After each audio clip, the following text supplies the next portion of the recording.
Dan Pak Rudi kan ribet-ribet itu kan semua sudah dapat ya, motor sudah dapat. Tadi kalau saya lihat motornya sudah berapa? 3 ya Pak Rudi ya?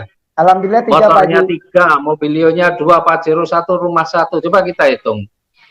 Motor itu 20 juta kali 3, 60 juta, ditambah 60. mobilio 2, 300 juta, tambah Pajero 500 juta, tambah rumah 1 miliar. Itu 1,86 miliar. Iya Pak Coba. Haji. Itu kemarin Bapak Pak Rudi dapatkan dalam waktu 17 bulan ya? 17 bulan Pak Haji. 17 bulan. Coba. Pencapaian sekarang, tadi Pak Haji. Sekarang dihitung lah. Sekarang dihitung 17 bulan mendapatkan 1,8 miliar. Itu belum termasuk bonus mingguan, bonus harian ya, karena rezeki kita ini kan ada bonus harian, ada mingguan, kemudian ada yang tiap bulannya juga ada, masih tambah ribet-ribet. Ya, motor, mobil, rumah itu kan ribet. Pak Rudi ya, 17 bulan mendapatkan 1,86 miliar. Artinya kalau dibagi hanya dari ribet saja, sebulan sudah lebih dari 100 juta kan Pak Rudi ya? Iya Pak. Betul nggak? Iya benar. Sebulan banget, sudah lebih dari 100 juta. Pak Rudi dulu waktu bekerja, 3 tahun bekerja sebelum keluar, kira-kira per bulan berapa Pak Rudi dulu?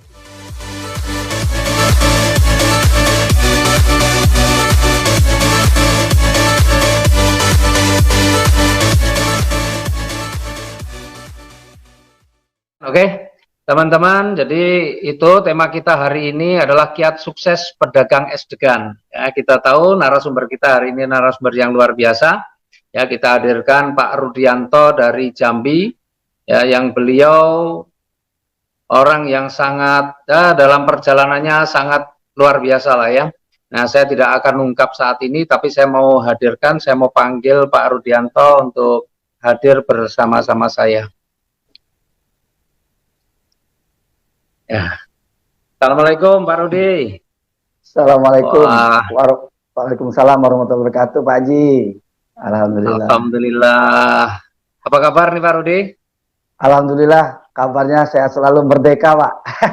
Merdeka ya. Iya, alhamdulillah Pak. Sudah lama nggak seminar ditanya apa kabar, baik, sehat, iya, merdekanya lupa, tapi Pak Rudi nggak lupa, luar biasa. Alhamdulillah Pak. Ini posisi di mana Pak Rudi? Alhamdulillah ini posisi lagi di rumah Pak Haji. Oh, di rumah. Iya, loh, lagi itu yang di lockdown. Jadi Jambi gimana Jambi kabarnya? PSBB atau enggak? Enggak sih Pak Haji, udah rada longgar Jambi udah. Alhamdulillah. Makanya saya bisa mulai ya sedikit-sedikit udah bisa ke lapangan Pak Haji bersama tim. Ya kemarin ya, alhamdulillah itu membangun tim untuk ngejar mokesnya itu Pak Haji. Insyaallah Pak Haji. Ya yang penting tetap jaga diri ya. Jangan sampai terlalu percaya diri karena memang sebenarnya COVID ini juga belum hilang. Iya. Ya memang kalau di Jawa Barat terjadi penurunan, tapi kalau bicara secara keseluruhan nasional kan belum penurunan.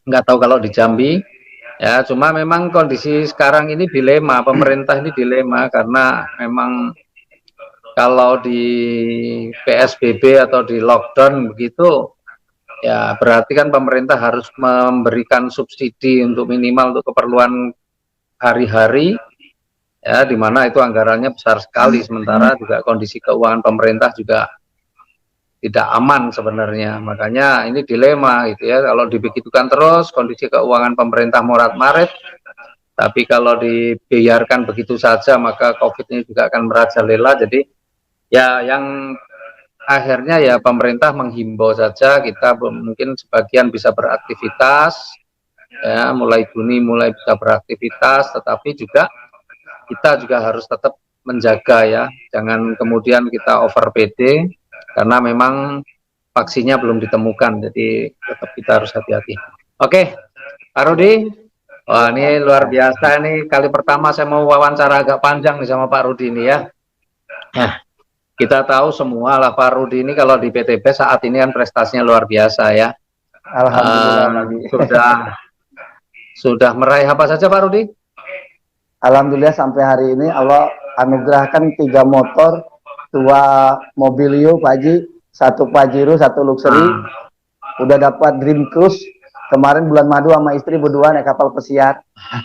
Oh, umroh berempat sama anak-anak sekeluarga Pak Haji di akhir tahun kemarin, alhamdulillah. Masya Allah ya. Ini Tahun kemarin kan umrohnya bareng saya, ketemu juga kan, kita iya, bareng kan. alhamdulillah itu satu kebahagiaan yang luar biasa Pak Haji. Saya bisa umroh bareng anak-anak sama istri Pak Haji. Iya. Oke Pak Rudi. Iya. Ini kan jadi kita mau ungkap nih tentang Pak Rudi, tentang ya pokoknya segala hal lah tentang Pak Rudi ya. Jadi Pak Rudi ini kan dikenal sukses di bisnis ini dengan latar belakang penjual es degan. Nah, tapi saya yakin sih Pak Rudi bukan dari dulunya memang penjual es degan ya. Mungkin Pak Rudi bisa ceritakan dulu kita. Oh, iya. Bagaimana sih sejarahnya Pak Rudi sampai jualan es degan bagaimana? Iya. Silakan Pak Rudi. Alhamdulillah Pak Haji. Jadi saya sebelum ketemu bisnis sinergi Eco Racing ini Pak Haji, saya sebenarnya udah ada pernah beberapa punya usaha. Jadi es degan ini adalah sebagai untuk saya penyambung hidup aja Pak Haji, bertahan hidup. Jadi sebelumnya saya pernah juga bekerja di sebuah perusahaan Pak Haji, karena saya merasa kurang lebih dari tahun 94 sampai 97 saya kerja. Saya ada satu hal yang membuat saya kenapa berhenti untuk bekerja, memilih saya untuk punya usaha sendiri Pak Haji. Karena pertama yang saya rasakan, pertama penghasilan itu dibatasi Pak Haji. Kemudian penghasilan dibatasi ya. Iya, apalagi dari segi waktu. Karena gaji yang saya terima itu kan sudah membayar waktu saya untuk saya loyal kepada perusahaan gitu Pak Haji. Makanya akhirnya saya putuskan, walaupun saya cukup, saya menjadi pengalaman Pak Haji. Sekitar 3 tahun saya bekerja pada perusahaan, kemudian saya mulai buka usaha sendiri Pak Haji. Saya dagang ngampas barang gitu Pak Haji, dari toko ke toko, kadang-kadang ada di pasar-pasar mingguan gitu Pak Haji. Apa itu? Itu saya dagang untuk kebutuhan toko Pak Haji, seperti makanan ringan, ciki-ciki, permen, kerupuk gitu loh Pak Haji. Nah itu saya jalanin dari tahun 98 Pak Haji. 98 pada saat Krismon itu Pak Haji. Pada saat Krismon 98, dan di situ memang terasa banget penghasilan Pak Haji.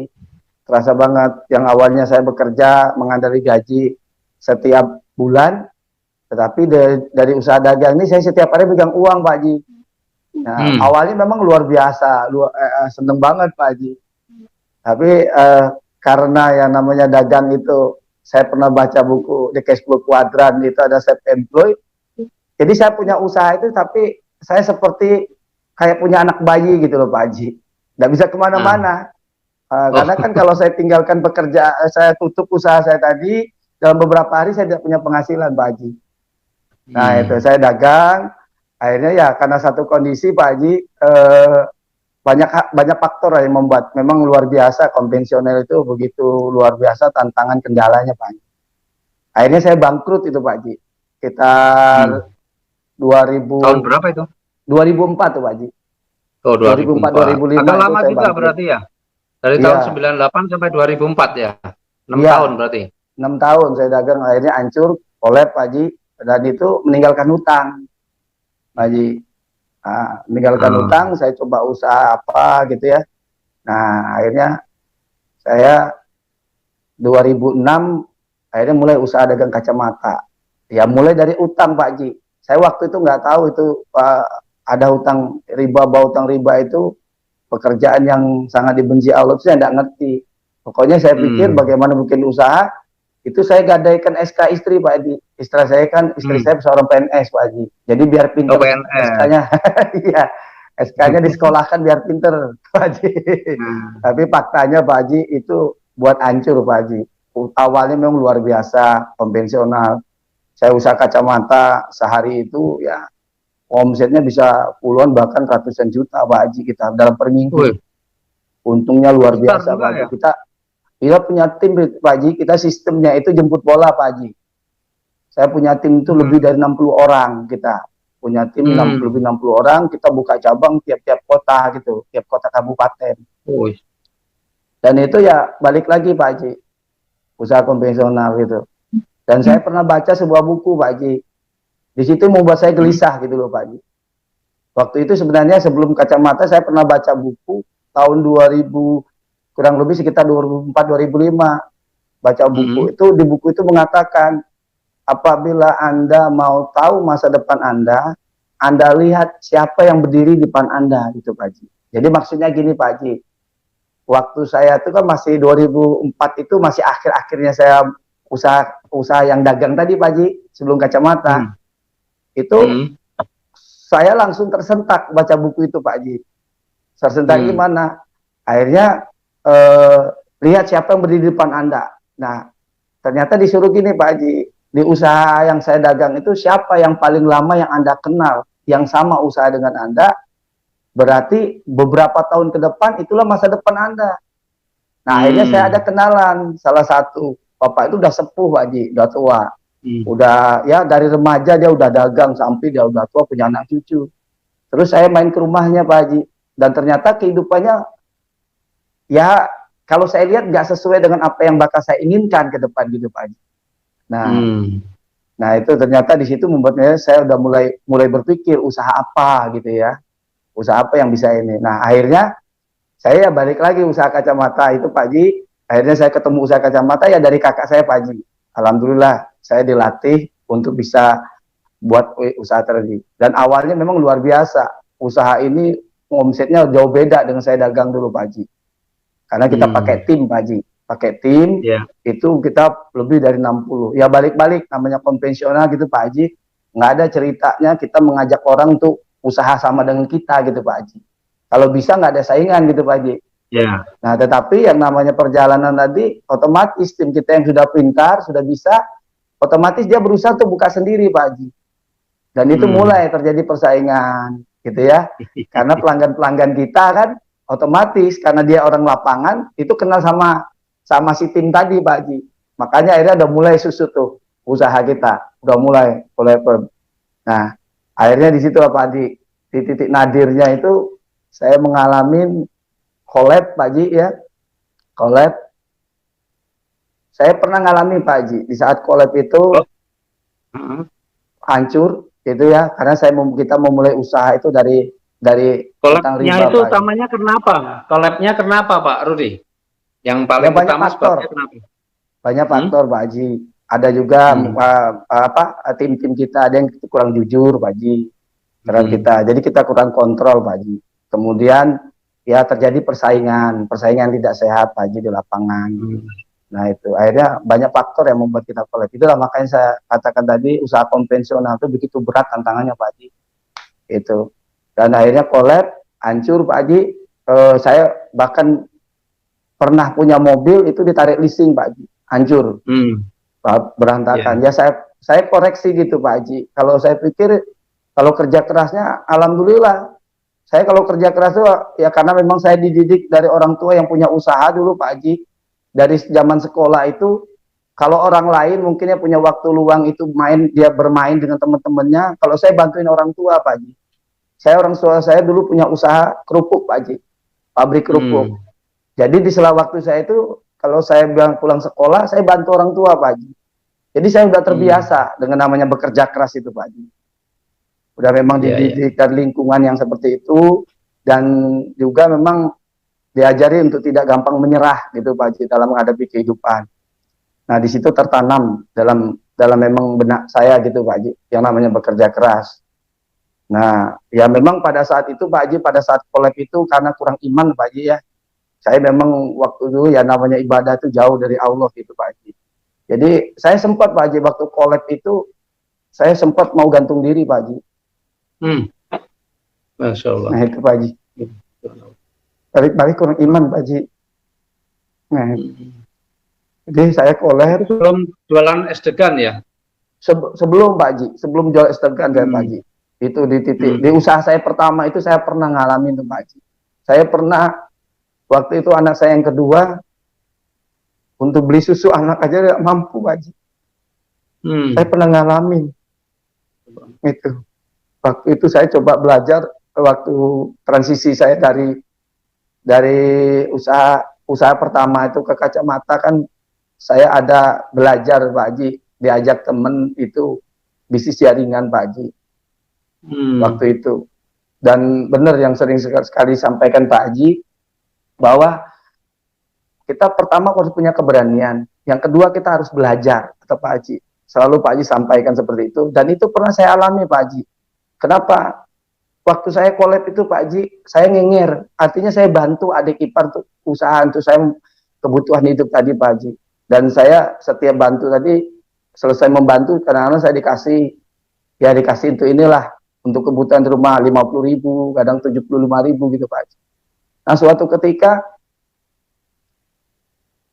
pulang dari saya bantu adik tadi Pak Haji sampai rumah, kebetulan susu buat anak saya yang kedua yang cewek itu Pak Haji habis.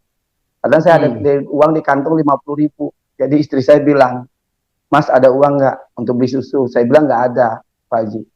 Itu saya tahu, saya ingat betul itu Pak Haji. Lepas zuhur itu Pak Haji saya pulang ke rumah. Nah selepas asar ada orang yang bimbing saya di usaha jaringan tuh, karena saya termasuk dulu orangnya Pak Haji, orangnya pesimis Pak Haji dulu tuh. Jadi kalau apa-apa tuh saya ngukur diri, apakah saya mampu gitu Pak Haji. Terus saya tuh orangnya introvert Pak Haji, susah bergaul.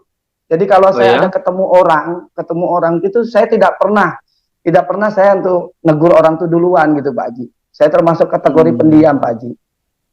Nah itu, terus saya orangnya agak gagap ngomong Pak Haji. Makanya saya kalau agak cepat ngomong itu agak terselipet gitu Pak Haji, ngomongnya nggak jelas gitu. Dan itu, nah ada proses pembelajaran itulah Pak Haji, di satu bisnis pernah saya jalanin itu.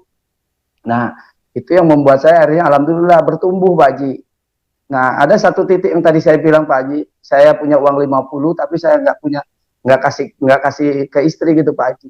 Saya nggak tahu hari itu kok saya seperti itu gitu Pak Haji. Nah tiba-tiba di waktu asar, leader saya tadi datang ke rumah Pak Haji. Saya diajak untuk belajar ke Palembang. Nah dia sodorkan tiket Pak Haji, tiket untuk kita pelatihan Pak Haji. Jadi saya kasih uang 50.000 tadi Pak Haji. Gitu. Padahal waktu zuhur tadi kan saya bilang sama istri nggak punya uang, bilang baik Pak Haji. Nah itu akhirnya di situ Pak Haji. Kenapa saya ambil keputusan itu Pak Haji? Karena saya berpikir gini Pak Haji, saya nggak punya ilmu, gimana saya mau sukses di satu bidang, apalagi bidang baru bagi saya kalau saya nggak punya ilmu gitu Pak Haji. Tapi pada saat itu, kalau anak saya nggak minum susu, kan masih ada ASI buat ibu, dari ibunya gitu. Seandainya dikasih minum air teh manis pun insya Allah gitu Pak Haji. Nah masih bisa, insya Allah masih bisa hidup gitu, masih berjalan. Tapi kalau saya nggak punya ilmu, gimana saya bisa sukses gitu Pak Haji? Jadi makanya alhamdulillah saya ketemu dengan Pak Haji yang membimbing saya dan bersama tim di Jambi itu luar biasa, memberikan selalu kita harus belajar, mau belajar, dan itu pernah saya alami dulu gitu Pak Haji. Nah banyak orang kadang-kadang gitu Pak Haji, dia pengen sukses tapi tidak mau ikut proses gitu, diajak belajar agak pernah mau. Gimana jualan SDK-nya? Nah, jadi akhirnya Pak Haji setelah itu, singkat cerita saya collab yang usaha yang kedua tadi Pak Haji. Jadi untuk bertahan hidup, itu saya jual SDK Pak Haji. Nah di saat transisi collab itulah Pak Haji, di titik yang kedua saya kena Pak Haji. Beli beras 1 kilo pun nggak mampu saya Pak Haji. Makanya di situ saya artinya gini Pak Haji, pokoknya apapun saya lakukan, yang penting halal buat anak istri saya Pak Haji. Nah saya lihat di rumah ada termos Pak Haji. Ada termos, ada peralatan dapur, saya pikir sederhana aja. Wah ini jualan es degan aja ini bisa ini. Nah saya jualan di luar kompleks saya, kan ada di pinggir jalan Pak Haji. Kurang lebih dari rumah saya ke luar itu sekitar 100 meter Pak Haji, di pinggir jalan. Nah jadi saya ngemper ada toko, ibarat bukan toko sih Pak Haji, kayak seperti bangunan-bangunan dari papan itu, ya saya coba dengan yang punya untuk bayar tiap bulan berapa gitu kan. Saya jualan Pak Haji. Dan proses itu Pak Haji saya lewati. Saya jualan, biasanya saya di setor kelapa tadi itu harganya kurang lebih 5-6 ribu Pak Haji. Nah ya mau masuk di bulan Ramadan itu otomatis Pak Haji, saya kan pedagang baru itu kurang dapat perhatian dari pemasok kelapa Pak Haji. Dan itu memang ya laris Pak Haji, kan memang waktu itu menjelang puasa biasanya kan suasana panas itu cuacanya Pak Haji. Nah di saat ada di bulan Ramadan itulah saya kehabisan stok kelapa Pak Haji. Terus saya simpel aja berpikir, di dekat saya dagang tuh ada yang punya batang kelapa sekitar 4 pohon gitu Pak Haji. Dan kelapanya tuh banyak. Jadi saya bilang, saya runding sama yang punya kelapa. Itu sudah tua Mbah, kelapa dagannya boleh saya beli nggak? Bilang gitu. Kenapa Mas? Ya saya kehabisan kelapa. Tapi nggak ada yang manjat Mas. Nggak apa-apa Mbah, saya yang manjat sendiri aja. Bilang gitu. Itu Mbah tuh bengong gitu Pak. Apa ya bisa saya juga manjat? Sebenarnya kalau dipikir secara logika Pak Haji, saya nggak mampu manjat. Tapi karena keterdesakan tadi Pak Haji. Gitu. Keterdesakan. Berapa lama Pak Rudi jualan es kelapa itu? Lumayan rada lama Pak Haji. Lumayan rada lama ya? Sekitar 2 tahunan lah Pak Haji. Karena pada saat itu memang Pak Haji, istri saya kan lagi dapat tugas belajar Pak Haji. Jadi kami punya 2 rumah tangga jatuhnya. Istri saya di Jogja ngambil S2 Pak Haji. Dari tahun 2012 sampai 2014 Pak Haji. Nah itu. Jadi ya itu tadi, pada saat istri saya lagi kuliah itu, gaji istri itu sudah habis Pak Haji. Karena itu tadi, utang waktu buka kacamata hancur-hancuran Pak Haji. Itu habis-habisan saya. Iya. Nah, itu. Jadi kalau perjalanan Pak Rudi ini ada dikit-dikit mirip sama saya. Jadi saya dulu kan pernah punya usaha travel domestik ya, travel untuk anak-anak sekolah liburan gitu ya. Kemudian saya punya banyak tour leader tuh dulu, teman-teman yang ini jadi tour leadernya. Ya, saya sempat buka di cabang di Jakarta, punya cabang di Denpasar dulu. Tapi ya begitu, TL-nya tour leader yang bawa rombongan ini, dia belajar juga, apalagi biasanya dengan kepala sekolah, jadi kenal, ngobrol, begitu dia merasa dia udah paham lah di lapangannya seperti apa. Ya itu akhirnya buka sendiri, yang langganan-langganan saya diambilin, memang begitu. Ya Pak Haji, benar, akhirnya ya sama di dunia usaha itu memang seperti itu ya. Saya pernah di konstruksi juga sama, karyawan-karyawan ini kalau sudah pinter ya dia bikin sendiri, buka sendiri. Kebetulan dia juga udah kenal dengan orang-orang yang kalau proyek pemerintah ya, kenal dengan orang-orang yang di pemerintahan.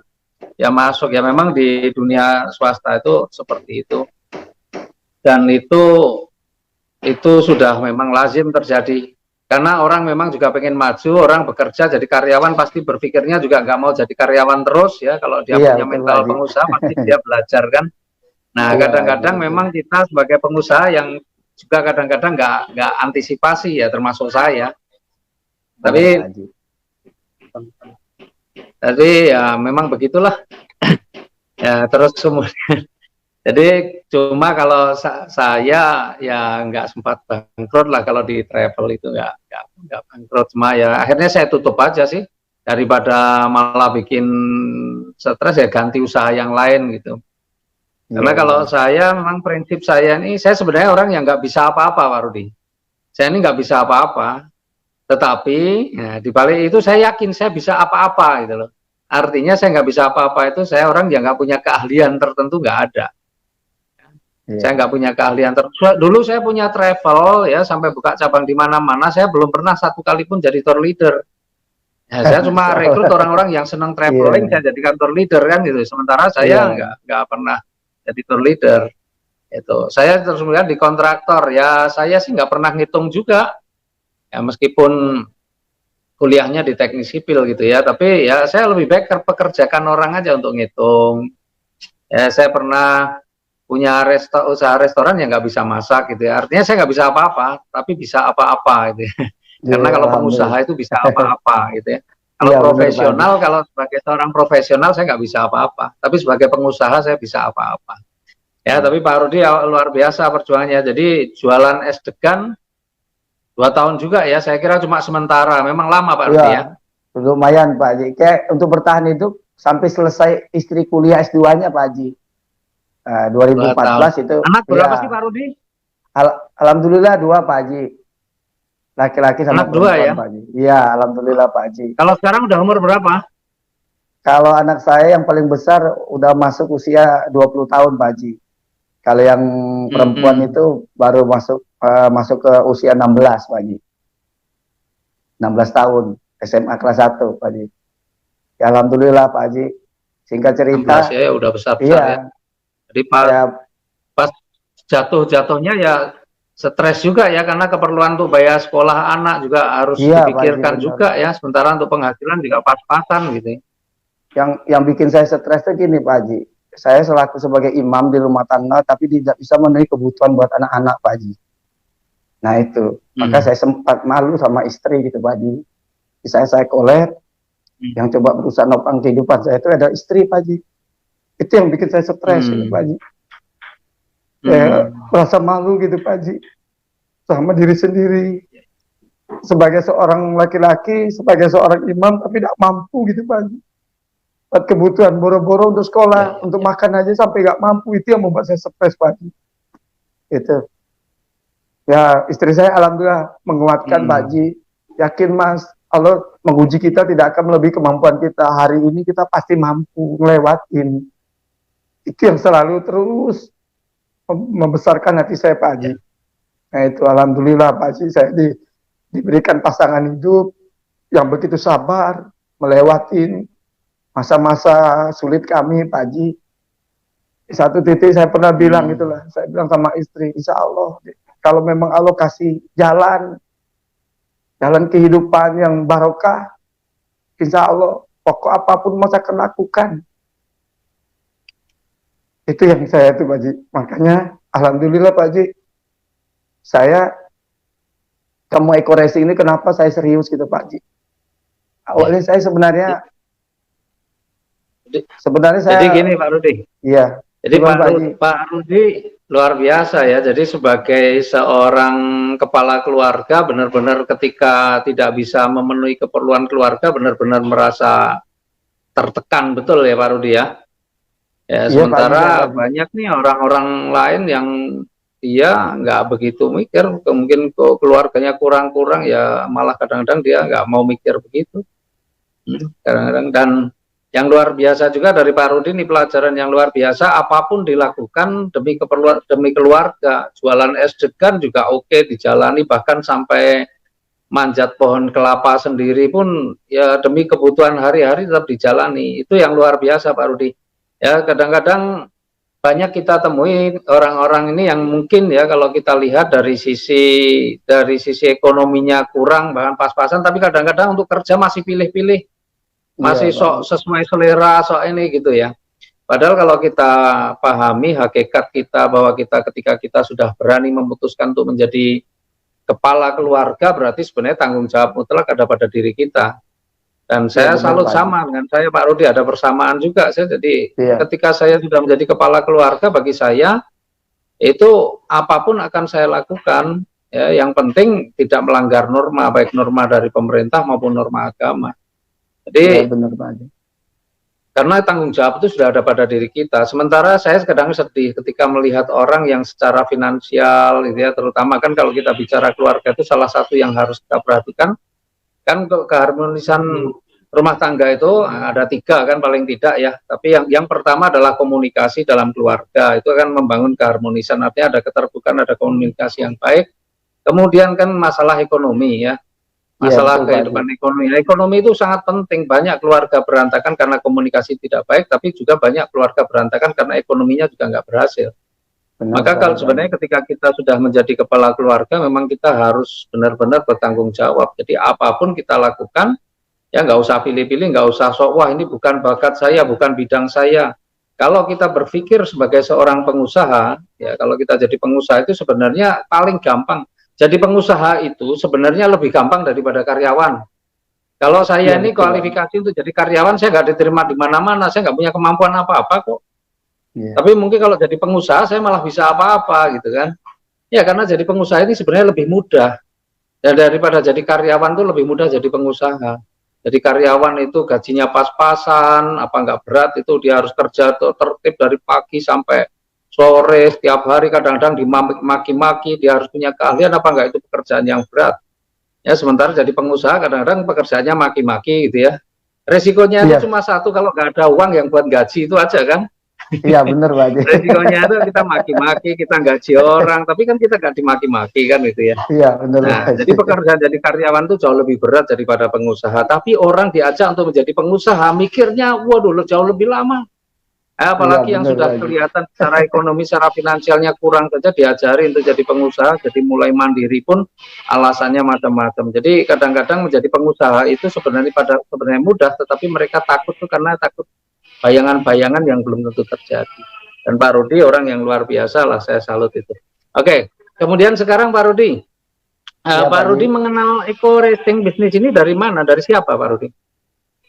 Saya waktu itu Pak Haji, siang hari itu dapat WA Pak Haji dari seorang pensiun PNS Pak Haji, namanya Atuk Muhammad Ijasi Pak Haji. Itu viral Oh, banget tuh beliau tuh Pak hijau. Haji. Nah itu, waktu itu beliau Ya. kirim WA ke saya Pak Haji. Beliau bilang sama saya, Ruth mau ikut eco racing nggak? Ya, saya tanya balik Pak Haji, apa tuh eco racing? Kata beliau sendiri belum tahu persis apa itu eco racing Pak Haji. Jadi lucu Pak Haji, mau menawarkan sesuatu dia sendiri nggak tahu gitu apa itu eco racing. Yang dia tahu cuma Nah, nyamat BBM katanya. Nah, ah, nanti kamu akan saya masukkan dalam grup. Nah, itu ada narasumbernya itu sudah sukses dari Jogja. Wah, saya luar biasa semangat Pak Haji. nah, Wah, ini saya belajar dari orang sukses. Karena saya ibaratnya kalau kita mau sukses tentunya belajar dengan orang sukses, jangan belajar dari orang gagal kan gitu Pak Haji. Makanya ya, saya semangat Pak Haji. Dan memang di dalam grup itu saya nggak ikut-ikut japri bertanya-tanya, tapi saya kan langsung japri ke Pak Haji itu waktu itu ya, saya tanya itu, mungkin Pak Haji lupa, tapi saya alhamdulillah masih ingat sampai hari ini. Nah, ya, karena ya. di dalam sistem itu yang bikin saya tuh luar biasa, produknya itu produk kebutuhan Pak Haji. Saya berpikir sederhana aja. Insya Allah pasti setiap rumah pasti punya motor. Waktu itu kan produknya Eco Racing yang booming Pak Haji Hmm, sebagai primadonanya. Jadi saya berpikir, wah ini pasti mudah. Karena apa? Setiap orang punya motor. Nah, yang lebih luar biasa lagi, untuk motor harganya 5.000. Nah, saya lebih semangat lagi Pak Haji. Lebih semangat nah, karena apa? 5.000 anak SMA aja pasti bisa beli gitu loh Pak Haji. iya, Apalagi anak itu hobi trek-trekan gitu Pak Haji, hobi kenceng-kencengan naik motor. Nah, di situ yang membuat saya semangat. Tetapi karena ini sebuah bisnis kan pasti ada rule, aturan mainnya Pak Haji. iya, Makanya saya dengar waktu itu kan Pak Haji baru 2,5 bulan udah dapat 3 Pajero, 5 Mobilio. Wah iya, itu luar biasa. Tetapi pasti kan ada sistem dari perusahaan. Ya karena saya pernah punya pengalaman sedikit bisnis jaringan. Yang bikin gagal itu kan kita diwajibkan harus belanja setiap bulan Pak Haji. Makanya saya japri hmm, Pak Haji, saya tanya dengan Pak Haji, apakah ini sudah belanja kita harus wajib belanja tiap bulan? Pak Haji jawab, enggak Pak, cukup sekali pilihan, kita terserah mau pilih yang mana, kan ada 5 pilihan iya, gitu. Nah oke, saya langsung klik Pak Haji untuk itu. Terus saya kasih pertanyaan lagi dengan Pak Haji yang kedua, kan di situ Pak Haji bilang ada poin setiap ada omset iya, gitu, kelipatan sekian ada poin, dan poin itulah nanti bisa kita tukar reward atau hadiah tanpa diundi. Nah saya tanya apakah poin itu ada masa hangusnya atau dalam waktu tertentu nanti hangus. Pak Haji bilang hmm. tidak. Wah itu membuat saya lagi lebih semangat. Nah kemudian pertanyaan ketiga yang bikin saya, ini harus saya ketemu jawabannya. Yang ketiga, itu kan ada reward-reward yang dibagi perusahaan. Waktu itu kan hanya Mobilio sama Pajero, Pak Haji. Iya, Karena saya betul, kan betul. kenalkan April di 2018 tuh Pak Haji. Nah, Pak Haji bilang udah dapat reward satu, itu lanjut lagi kata Pak Haji. Nah itu yang membuat saya artinya kan nggak ada yang hangus poinnya Pak Haji. Di Hmm, situ mau iya, semangat. Nah terakhir saya tanya Pak Haji, kalau saya mau cepat sukses, cepat dapat banyak seperti Pak Haji, ambil yang mana? Kata. Saya tanya ke Pak Haji. Pak Haji bilang ambil yang maksimal Pak, supaya kerjanya maksimal, iya. hasilnya maksimal. Nah Kalau itu saya waktu itu, masih ingat itu pertanyaan itu. iya Pak Haji. Padahal saya lagi nggak punya uang tuh Pak Haji. Hmm. Saya Oh nggak punya iya, uang. Ya tapi saya lihat ending tadi Pak Haji. Saya nggak tahu hmm, bahasa start of ending itu, nggak ngerti waktu itu Pak Haji. Yang saya ya, tahu ini luar biasa finishnya. Nah banyak orang kadang Pak Haji diberikan Allah anugerah, diberi kesempatan Pak Haji, sebuah peluang bisnis yang luar biasa. Dia berpikir, wah nggak ada modal, gitu. Kalau saya waktu ya, itu nggak bikin modal, saya lihat ending karena saya pernah usaha, endingnya nggak jelas Pak Haji. Saya utang ratusan juta berani, hanya apa? Ya berani buka usaha yang mana endingnya belum jelas waktu itu. Nah ini ada usaha endingnya jelas. Makanya saya berani nekat Pak Haji. Karena tadi Pak Haji, kalimat yang menghujam di pikiran saya, kalau mau sukses belajar dari orang sukses, artinya omongan orang sukses tadi, ya saya perlu ikuti kalau saya mau sukses juga gitu Pak Haji. Makanya saya nekat Pak Haji. Oke, saya bilang gitu. Oke, siap Pak Haji. Saya ngambil yang maksimal. Jadi waktu itu kan gitu. Kita kan memang gini ya. Jadi teman-teman yang belum tahu juga sekaligus. Jadi di bisnis kita ini ya, selain nanti produknya juga kita akan cerita nanti tentang produk. Tapi di bisnis kita ini kan sebenarnya sangat mudah. Ya, kita hanya kerja yang minimal itu kan hanya mengajak 2 partner saja untuk mengikuti bisnis ini ya, Pak Rudi ya. Nah, pilihannya kan ada 5 ya, pilihan istilahnya kita ini mau di peringkat apa, mau menjalankan bisnis ini kita mau pilih dalam posisi yang mana gitu ya. Ibaratnya kalau orang naik pesawat itu mau kelas yang ekonomi apa mau kelas yang bisnis atau mau yang eksekutif kan gitu ya. Nah, jadi kan pilihan itu kan. Jadi kita ini ada basic, ada reguler, ada kelas bisnis, ada eksekutif, ada yang priority. Yang priority ini yang paling tinggi ya. Waktu itu Pak Rudi pilih yang priority ya Pak Rudi ya. Priority Pak Haji ya, betul Pak Rudi. Waktu itu kan punya kesempatan dapat Mobilio bisa 31 Pak Jeronya juga kesempatannya 31 kan. 31, minimal benar, kan kita sudah siapkan wadahnya dulu yang besar gitu ya Pak Rudi ya. Iya betul Pak Haji, betul. Dan waktu itu kan nggak punya uang Pak Rudi ya? Belum punya sudah uang, punya uang yang untuk belum punya uang Pak Haji, belum punya uang. Kan saya lagi masa transisi itu Pak Haji, dalam mencari mana yang usaha. Karena saya terus terang Pak Haji, kalau bikin usaha konvensional butuh modal besar, saya nggak punya uang Pak Haji, nggak punya uang. Terus saya udah cukup lah 2 usaha tadi konvensional tadi membuat saya babak belur Pak Haji, itu Pak Haji. Nah yang luar biasa Pak Haji, kenapa saya begitu semangat? Karena saya tidak mau di awal tuh betul-betul tidak mau main-main terhadap bisnis ini. Makanya saya nekat Pak Haji, ngambil yang maksimal supaya saya sungguh-sungguh. Itu Pak Haji. Itu uangnya pinjam juga?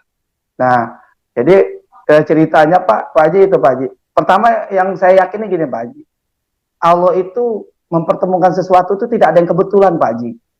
Makanya saya yakin kenapa saya berani ngambil yang maksimal. Pasti Allah lengkapi dengan perlengkapannya. Yang penting kita yakin mengikuti proses Pak Haji. Nah itu, alhamdulillah ya saya coba riadoh kepada Allah Pak Haji. Pol-polan, sepertiga malam saya tahajud bareng sama istri, minta jalan petunjuk Pak Haji, gimana cara? Ya alhamdulillah Allah kasih jalan, akhirnya ya dapatnya dari hutang Pak Haji. Alhamdulillah. Itu bisa memulai dari itu, dan karena itu uang bukan uang yang cepat harus saya balikin, makanya saya tidak mau main-main Pak Haji. Nah, tetapi itu tadi di awal-awal 2 minggu terus terang Pak Haji, saya melakukan dengan cara berpikir saya sendiri untuk melakukan. Nah 2 minggu di awal. Nah akhirnya kan saya ada ikut ke Bandung tuh Pak Haji, kan ada penerimaan reward. Saya tergabung 14 April Pak Haji 2018. Jadi sebelum saya tergabung tuh kan Pak Haji ada tuh sekitar di awal-awal bulan Pak Haji ada datang ke Jambi tuh di bulan April. Saya masih ingat persis itu di Hotel Luminor. Ya Pak Haji datang. Nah, jadi menjelang saya gabung tuh kurang lebih ada sekitar 10 hari Pak Haji. 10 hari Allah kasih jalan, saya akhirnya bisa ngambil yang priority Pak Haji. 10 hari itu saya beriado setiap malam sepertiga malam. Nah banyak orang udah dikasih gitu nggak pol-polan kepada Allahnya Pak Haji. Saya pol-polan karena hanya Allah yang bisa menolong, hanya Allah yang ngasih. Nah kemudian ya saya cerita dengan orang-orang terdekat. Nah itulah ternyata Allah kasih jalan utangan itu Pak Haji. Ya mungkin itu, dan saya tidak mau ibaratnya Pak Haji, ibaratnya apa, kurang bertanggung jawab tadi Pak Haji. Saya tidak mau main-main, artinya kesempatan yang Allah berikan itu benar-benar saya ini kan Pak Haji. Ya walaupun saya jalankan awalnya itu tadi dengan cara berpikir saya. Nah akhirnya 2 minggu tidak ada perkembangan, tanggal 28 itu saya tergabung 14, tanggal 28 itu saya dapat kabar ada pembagian reward di kantor Bandung. Di Bandung. Iya, saya ajak tim saya Pak Haji. Waktu itu tim saya ada 2 saya ajak. Karena kan Pak Haji selalu katakan tuh, kalau mau sukses temukan 2 orang partner yang mau sukses seperti kita gitu Pak Haji. Itu yang saya pegang kuat-kuat Pak Haji. Makanya saya ajak dua, yang ternyata yang satunya ada alasan gitu Pak Haji. Padahal kalau kita mau sukses tuh tanpa alasan, harus apapun yang kita lakukan. Karena saya bayangkan gini Pak Haji. Saya lihat seorang pengusaha bangun hotel gitu Pak Haji ya. Dia apapun akan dia lakukan supaya hotel itu jadi. Karena kalau hotel itu udah jadi, penghasilan akan mengalir gitu Pak Haji.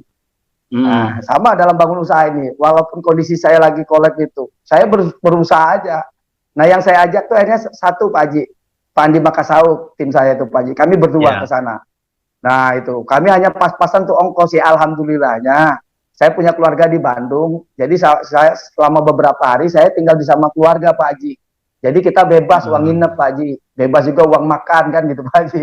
Jadi kami hanya cukup untuk ongkos aja. Waktu itu kami nekat beberapa Andi. Nah, di situ saya Pak Haji melihat satu yang luar biasa. Karena apa? Saya mau meyakini benar nggak perusahaan ini punya kantor sendiri? Benar nggak reward itu dibagi nyata gitu Pak Haji? Nah, itu tujuannya saya untuk menguatkan, meyakinkan diri bahwa ini bisnis betul-betul nyata gitu loh Pak Haji. Di situ saya lihat Pak Haji, ada pasang suami istri 2 minggu dapat 2 mobil. Nah, di situ membuat saya terbakar habis Pak Haji. Makanya saya akhirnya ngobrol sama Pak Haji, kan kita ada foto bareng tuh Pak Haji kan. Ada saya, ada Pak Andi Makasauk, ada kakak saya almarhum tuh Pak Haji, Pak Denny Pak Haji. Nah, kami bertiga situ. Di situ wah, luar biasa, Pak Andi semangat, terus Pak Haji bilang, ini Pak gimana kiatnya untuk berhasil. Saya banyak ngobrol, ada satu yang saya betul-betul saya menghujam di pikiran dan di benak saya Pak Haji. Temukan 2 orang yang betul-betul mau serius. Pak Haji tanya sama saya Pak Haji waktu itu, Pak Rudi kapan mau dapat mobil? Waktu itu kan ada promo Pak Haji. Itu Lebaran silaturahmi pakai mobil baru dari PT Best Cash gitu Pak Haji. Nah, itu kan limitnya itu kita akan dibagikan sebelum Lebaran itu sampai tanggal 25 Mei. Nah, jadi dari tanggal 28 itu saya hadir, April 2018 sampai 25 Mei. Itu berarti ada masa kerja yang harus saya kejar gitu.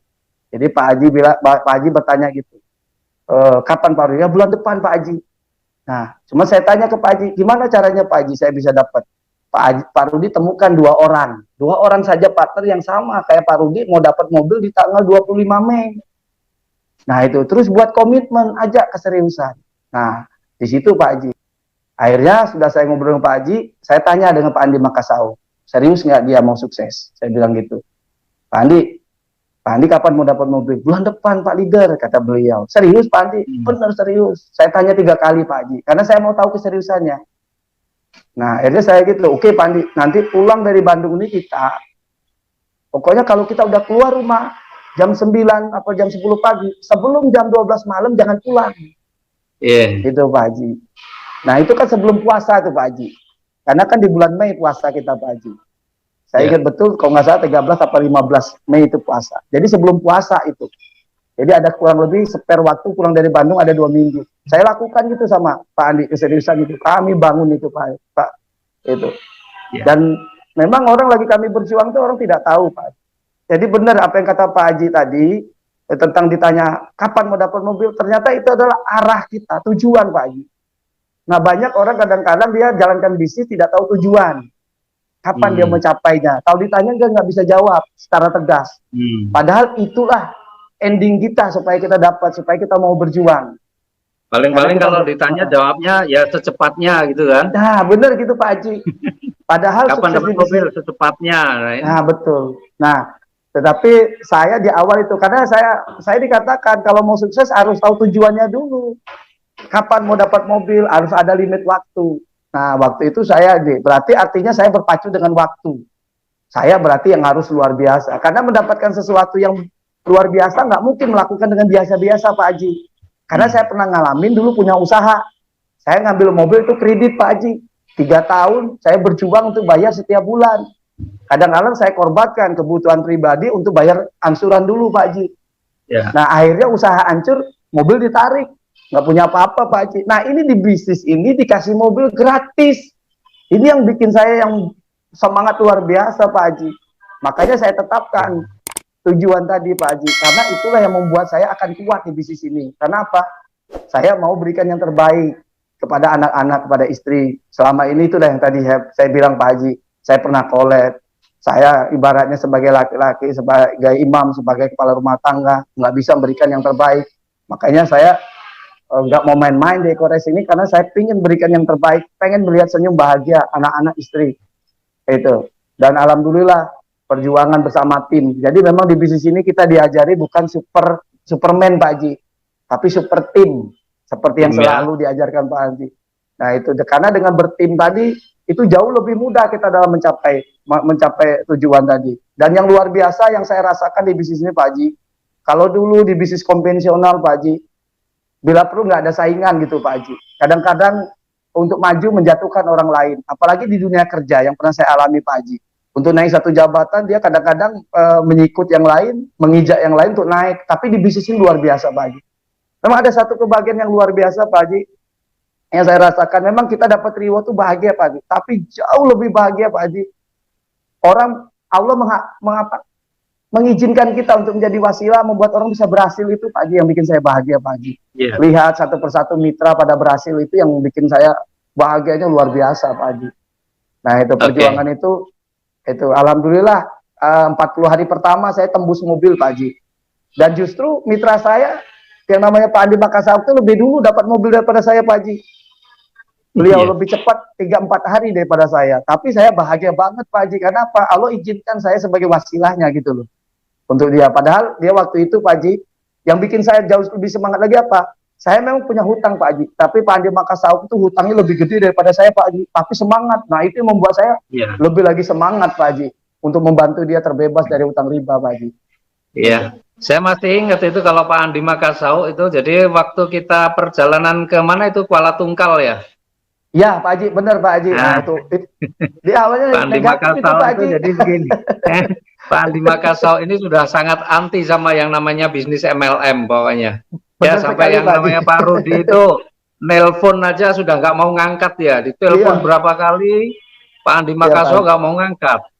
Ya sampai suatu ketika dia mau, karena apa? Karena dimintain tolong untuk nganterin kan waktu itu. Iya, bawa mobil Pak Haji. Nah, bawa mobil, baru dia mau. Wah ini kerja kan gitu ya. Tadinya kalau dipikir mau MLM nggak mau. Nah terus kemudian saya masih inget tuh cerita itu. Jadi ke perjalanan ke Kuala Tungkal kita ngobrol-ngobrol aja, dia cuek aja, kayak nggak mau dengerin gitu kan. Iya benar-benar Pak Haji. Cuma agak mulai ngerespon begitu tak liatin bonus saya kan. Ya, begitu saya liatin bonus saya baru nengok dia. Iya betul. Pak Haji kan masuk itu bonus pasangan itu. Iya. Sekitar 29 juta. Pak Haji bilang sama saya, Pak Rudi, alhamdulillah dia masuk. Berapa Pak? Lumayan deh untuk operasional. Berapa Pak? 29 juta. Wah bukan lumayan lagi Pak. Saya bilang gitu, luar biasa. Nah di situ Pak Haji mulai dia Pak, dia tanya berapa tahun. Kata Bapak, enak aja saya baru 2,5 bulan kata Pak Haji.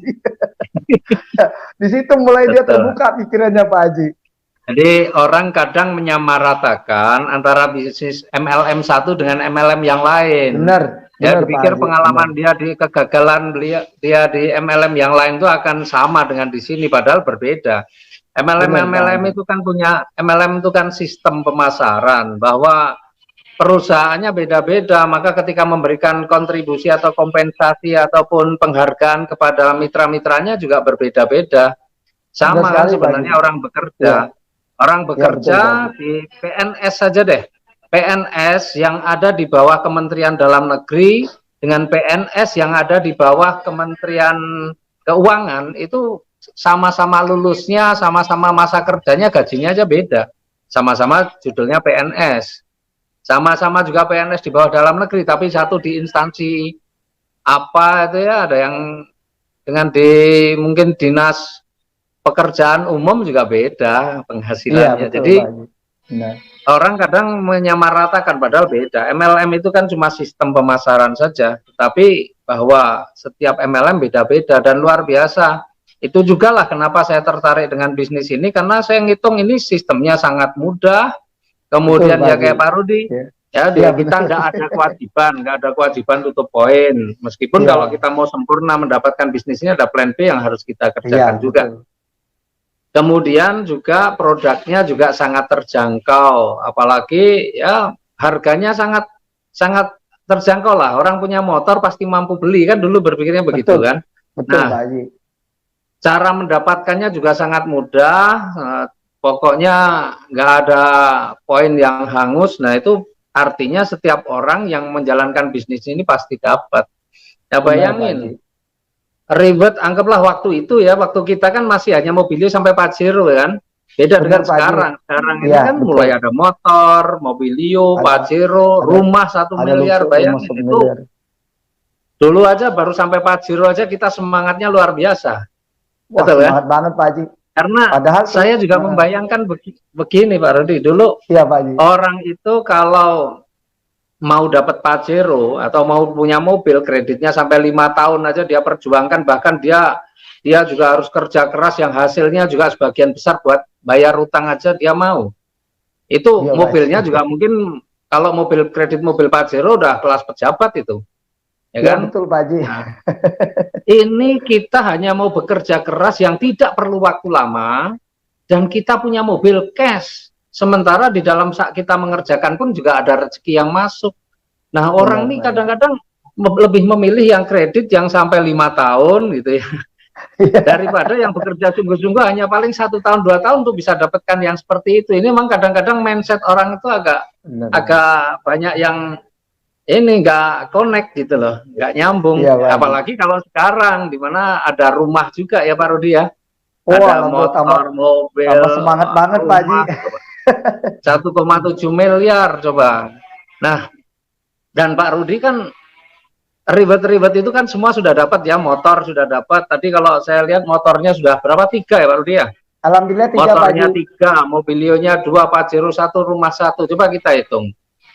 Motor itu 20 juta kali 3, 60 juta, ditambah 60. Mobilio 2, 300 juta, tambah Pajero 500 juta, tambah rumah 1 miliar. Itu 1,86 miliar. Iya, coba. Pak. Itu kemarin Bapak Pak Rudi dapatkan dalam waktu 17 bulan ya? 17 bulan Pak Haji. 17 bulan. Coba pencapaian sekarang dihitung lah, sekarang dihitung 17 bulan mendapatkan 1,8 miliar. Itu belum termasuk bonus mingguan, bonus harian ya, karena rezeki kita ini kan ada bonus harian, ada mingguan, kemudian ada yang tiap bulannya juga ada, masih tambah ribet-ribet. Ya, motor, mobil, rumah itu kan ribet. Pak Rudi ya, 17 bulan mendapatkan 1,86 miliar. Artinya kalau dibagi hanya dari ribet saja, sebulan sudah lebih dari 100 juta kan Pak Rudi ya? Iya, Pak. Betul nggak?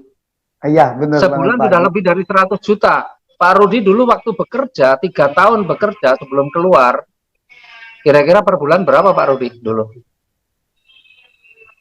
Itu dulu waktu bekerja per bulannya berapa? 3 tahun paling itu? Sejuta. Pak, paling ya karena saya pendidikan SMA Pak Haji. Ya, saya punya gaji paling tinggi 1,5 juta Pak Haji. 1,5 juta, bayangin 3 tahun rata-rata cuma 1,5 juta. Terus jualan es degan rata-rata sebulan dapat berapa? Kalau sehari itu omsetnya paling tinggi cuma 300-400 ribu Pak Haji. Omsetnya itu paling belum tinggi untung. Ya, tinggal tinggi 300 ribu. Pak Haji. Iya, hanya omset, untuk pas untuk bertahan hidup gitu Pak Haji. Ya untuk makan hari-hari doang. Gitu, padahal Pak, bekerja juga alokasi waktu dari pagi sampai sore. Jualan es degan juga alokasi waktu juga sama kan Pak Rudi ya? Iya Pak Haji, mulai jam 9 kan? Itu saya buka sampai sore menjelang maghrib Pak Haji. Menjelang maghrib. Sekarang bayangin di usaha ini Pak Rudi kadang-kadang jam segini aja masih di rumah, masih nyantai gitu ya, tidak harus itu kan. Cuma kerja kerasnya itu di awal-awal itu memang pol-polan, betul. Seperti saya dulu juga sama, saya berangkat jam 7 pulang jam 11 malam juga saya lakukan. Karena saya tahu hasilnya daripada kita harus bekerja lama sekali hanya untuk sesuatu yang kecil, mending kita bekerja keras untuk sesuatu yang lebih besar. Nah ini memang teman-teman juga perlu kita bukakan satu wacana, satu paradigma supaya mereka ini, kan banyak nih yang kalau kita tawarkan trauma MLM karena dia sudah pernah kayak Pak Andi Makassau kan, Pak Andi Makassau trauma ya MLM lagi gitu ya, nggak pernah berhasil ikut MLM macam-macam. Tapi luar biasa kan di sini Pak Andi Makassau sudah tembus apa aja tuh Pak Andi Makassau sudah big cash-nya udah tembus ya. Pak Andi Makassau itu udah tembus, mobilnya 2 Pak Haji, motornya 3. Kemudian Pajeronya 1 Pak Haji. Ya, justru beliau lagi kayaknya rumah ya. Jadi yang luar biasa bisnisnya gitu loh Pak Haji. Bisnis ini benar-benar adil Pak Haji. Siapa yang berjuang lebih keras, bekerja keras, dia lebih banyak dapat. Justru Pak Andi Makassau itu dapat Pajero lebih dulu daripada saya Pak Haji. Beliau bulan 3 di acara GSS terima Pajeronya. Saya di bulan 7 baru terima Pajero Pak Haji. Nah, jadi artinya bisnis ini yang kadang-kadang ada masyarakat tuh negatif Pak Haji, bahwa bisnis MLM itu siapa yang duluan gabung dia duluan berhasil gitu Pak Haji. Nah, ternyata kan ya? di sini enggak Pak Haji, manjada wajada. Barang siapa yang bersungguh-sungguh dan bekerja lebih keras, dia akan dapat. Karena apa? Karena ada satu yang membuat kita tuh semangat Pak Haji, karena ada satu keterdesakan Pak Haji, the power of kepepet Pak Haji. Nah, yang saya menyedihkan, benar kata Pak Haji, banyak orang kadang-kadang belum nyaman Pak Haji, dia menyaman-nyamankan kondisinya, padahal dia masih banyak utang, masih banyak keperluan yang harus dia penuhi, hidupannya kadang minus, tapi dia punya waktu luang bukan dimanfaatkan untuk dia membangun yang namanya masa depan, tapi dia dengan cara kadang-kadang bersantai-santai Pak Haji. Ditawarkan sebuah peluang, banyak alasan, yang nggak bisa ngomong lah, katanya yang nggak punya uang lah, padahal kan di bisnis ini beda gitu loh Pak Haji. Nah, kenapa? Yang membuat saya semangat di bisnis ini Pak Haji, karena di bisnis ini ada yang ngajarin Pak Haji. Saya pernah baca dulu Pak Haji buku ini Pak Haji nih Pak Haji, Nih buku ini saya baca Pak Haji, 15 tahun yang lalu. Oh iya. Nih The Huger. Oh iya, Variable Pipeline. Nah, di sini kita menciptakan, membangun yang namanya saluran pipa yang berisi penghasilan berkesinambungan. Ya. Nah ini Pak Haji. Buku ini, iya ini yang membuat saya Pak Haji benar-benar. Kenapa saya begitu luar biasa di bisnis network? Karena ada 3 tip untuk kita menjadi jutawan di bisnis ini Pak Haji. Ya. Pertama, itu kita temukan cara untuk kita mengumpulkan pundi-pundi kekayaan kita. Menemukan dulu jalannya, Pak Haji. Di situ. Nah, yang kedua, setelah kita temukan, cukup mencontek, gitu Pak Haji. Mengcopy paste sebuah sistem-sistem yang sudah terbukti dan teruji, gitu. Nah, di bisnis ini, siapa yang perlu kita contek? Leader-leader yang sudah sukses, termasuk Pak Haji. Kami dulu kan waktu di Jambi, kami karena barengan bergabungnya kan belum ada yang sukses Pak Haji. Makanya belajar dari Pak Haji dan Aris. Nah, karena di buku ini memang gitu, cukup copy paste aja, nggak usah ciptakan cara sendiri. Saya cukup sadar aja 2 minggu Pak Haji. Saya 2 minggu dengan cara pola pikir kerja saya sendiri. Ternyata itu keliru, nggak mendapat perkembangan. Nah, setelah saya cepat sadar Pak Haji, ternyata di buku ini saya ingat kembali, berarti harus cukup mencontek aja pola kerja, cara kerja orang sukses. Makanya saya pol-polan. Ibarat kata gini Pak Haji, kalau kita ilustrasi aja Pak Haji, kalau saya lagi di atas bukit ya, katanya untuk sukses harus gelinding ke bawah, ya saya tetap saya lakukan Pak Haji. Apapun saya kerjakan, kenapa? Saya ingin bahagiakan anak istri, saya mau disuruh kasarnya suruh sebur ke kali, saya siap Pak Haji, yang penting saya sukses gitu Pak Haji. Karena kalau mau sukses gitu, copy paste aja di bisnis ini. Nah yang ketiga, untuk jadi jutawan tuh harus konsisten, komitmen terhadap apa yang sudah kita putuskan. Itu Pak Haji. Nah, makanya tip 3 untuk menjadi jutawan di buku inilah yang membuat saya kenapa kuat menghadapi semua tantangan Pak Haji. Kalau dikatakan banyak orang nolak, wah luar biasa Pak Haji. Apalagi waktu itu kan kita produknya inden Pak Haji. Jadi kita menceritakan sebuah bisnis tapi produknya inden gitu. Gimana coba Pak Haji? Nah, banyak orang kita luar biasa tantangannya waktu itu Pak Haji. Nah, tetapi Pak Haji bilang, Bapak fokusnya mau jualan atau mau dapat reward? Nah, itu. Nah, itu yang bikin saya pribadi dan teman-teman juga, karena kita fokus reward, ya produk itu kan pasti nanti bakal dikirim oleh perusahaan. Dan itu benar omongan Pak Haji. Benar banget itu. Karena saya meyakini tadi copy paste. Jadi apa yang terlontar, kalimat yang disampaikan oleh konsultan atau guru kita yang sudah sukses tadi, itulah yang akan membuat kita sukses. Makanya mindset kita ada kejar reward, bukannya jualan. Karena di bisnis ini kalau mau sukses kan bukan fokusnya kita jadi sales, gitu, tapi membangun tim, jaringan pemakai, gitu. Nah, akhirnya, untuk mensiasati itulah Pak Haji, yang tantangan yang kami hadapin, dibilang kita katanya nih bisnis abal-abal, bisnis investasi bodong, karena apa? Yang tadinya indennya 2 minggu, ternyata animo masyarakat luar biasa, jadi indennya sampai 2-3 bulan kita Pak Haji.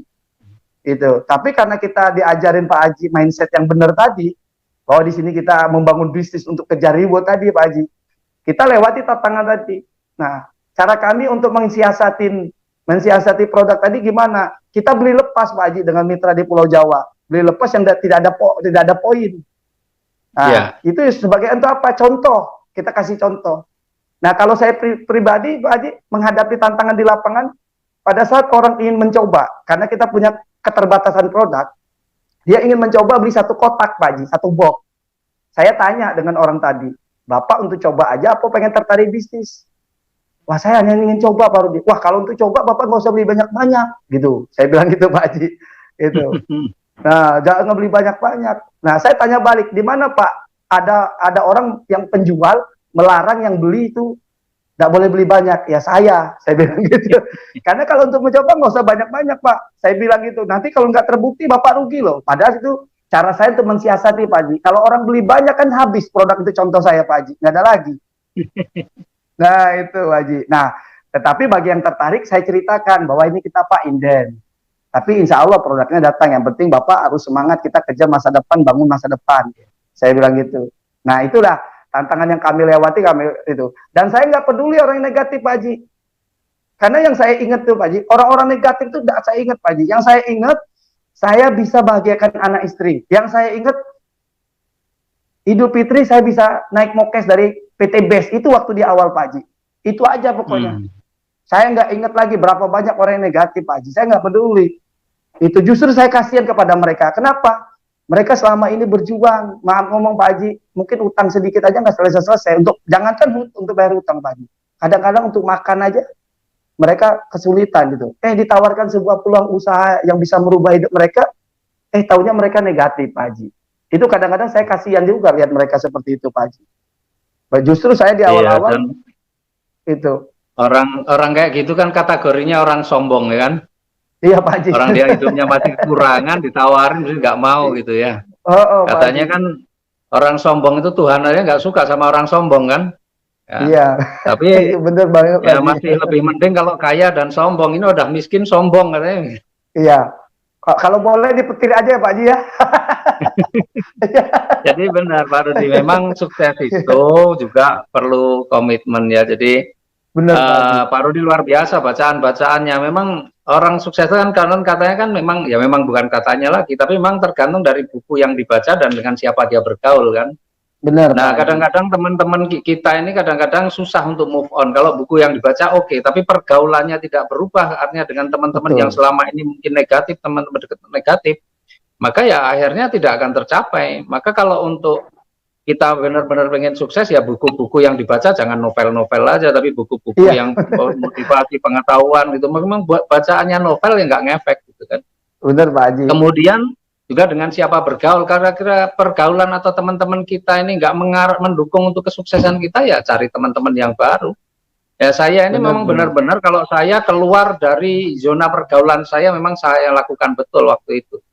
Jadi saya biasa berkumpul teman-teman, ya teman-teman pengusaha, nongkrong, ngopi-ngopi tiap hari gitu kan.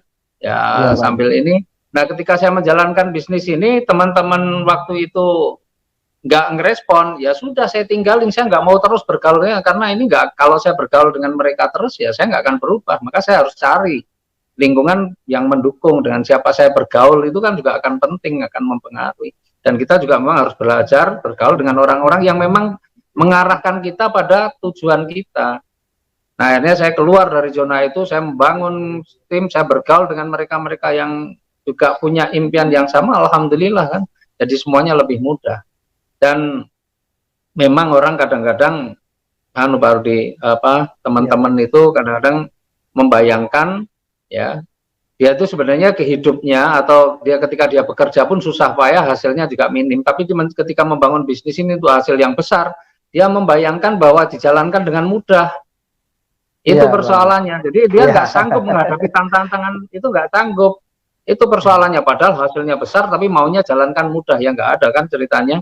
Meskipun kalau kita bandingkan dengan yang lain-lain, apa yang kita kerjakan ini tetap ya sangat mudah. Ya, buktinya banyak sekali orang-orang yang berhasil nggak perlu waktu lama, termasuk Pak Rudi. Bagaimana tuh? Secara logika nggak masuk akal. modal hanya puluhan juta, mal jutaan, mulai dari Iya, kan kita jutaan. mulai dari mau yang basic kan cuma 1,5 atau Iya, paling tinggi kalau kita mau ambil yang peringkat priority 46 46,5 itu juta. paling tinggi. Tapi potensinya miliaran dan tidak perlu waktu lama.